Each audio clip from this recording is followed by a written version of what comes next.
I wish to reiterate, our agenda today is the determination of the sufficiency of the grounds for impeachment complaints against Vice President Sara Z. Duterte. We are here today for the resumption of the impeachment proceedings against the Vice President. Today's agenda is simple, yet heavy with consequence. We reiterate that we are not here to decide guilt or innocence. Hindi po ito paglilitis. Hindi pa. We are here for one question. Isang tanong lang.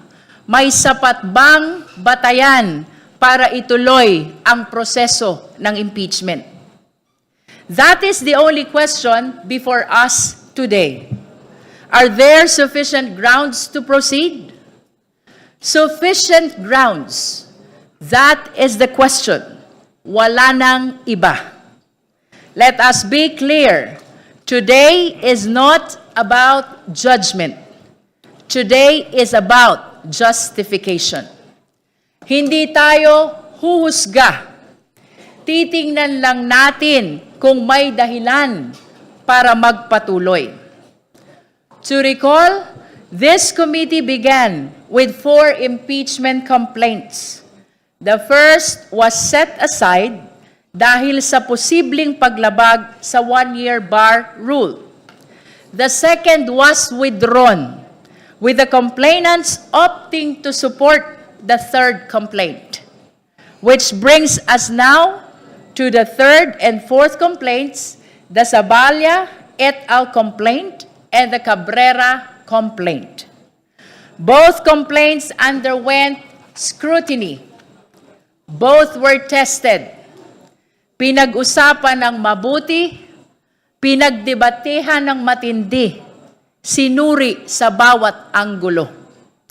Every allegation was questioned. Every point was challenged. Every argument was tested. At tandaan po natin, hindi lang ito ilang pahina. These complaints came with voluminous records, pages upon pages, with annexes and supporting documents. Hindi lang binasa, ito ay inaral. And at the end of that long process, both the Zaballa et al. Complaint and the Cabrera complaint were found sufficient in form and substance.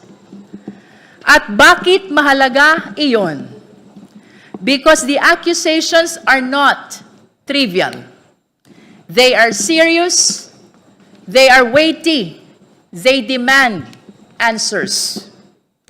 Kabilang dito ang mga aligasyon ng banta sa buhay ng presidente at iba pang opisyal, hindi maipaliwanag na yaman, paglabag sa SALN requirements, panunuhol, at maling paggamit ng confidential funds.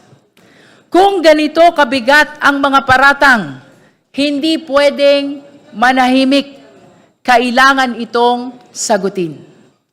Following the rules, the Vice President was furnished copies of the complaints.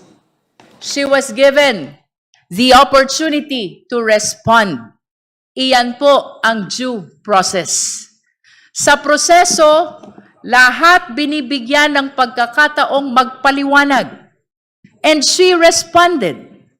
She submitted her answer, 15 pages, with 5 annexes, signed by 16 lawyers, 16 na abogado. And this is crucial. Ito lang ang bago sa atin ngayon. Not the impeachment complaints, because those have already been reviewed, debated, and tested. Not the allegations, because those have already been examined in detail. Ang reklamo laban sa Vice Presidente na pagdaanan na. Ang sagot ng Vice Presidente, iyan ang bago. So today, We do not go back to square one. We do not repeat what has already been done. Ang susuriin natin ngayon ay ang sagot ng Vice Presidente, ang tugon niya sa reklamo. Which brings us to this moment to determine whether there are sufficient grounds to proceed. So we ask, did the answer clear the air? Did it refute the allegations? Did it address the seriousness of the charges?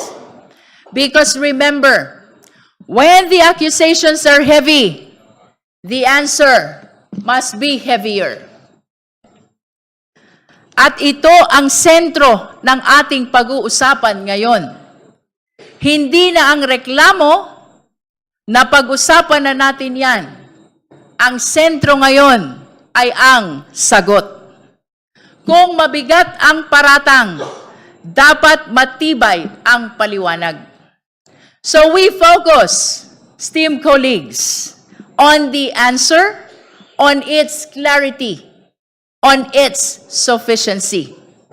At higit sa lahat, kung ito ba ay diretsyong sumagot sa mga paratang, not evasion, not generalities, kundi malinaw at direktang pagsagot sa bawat aligasyon.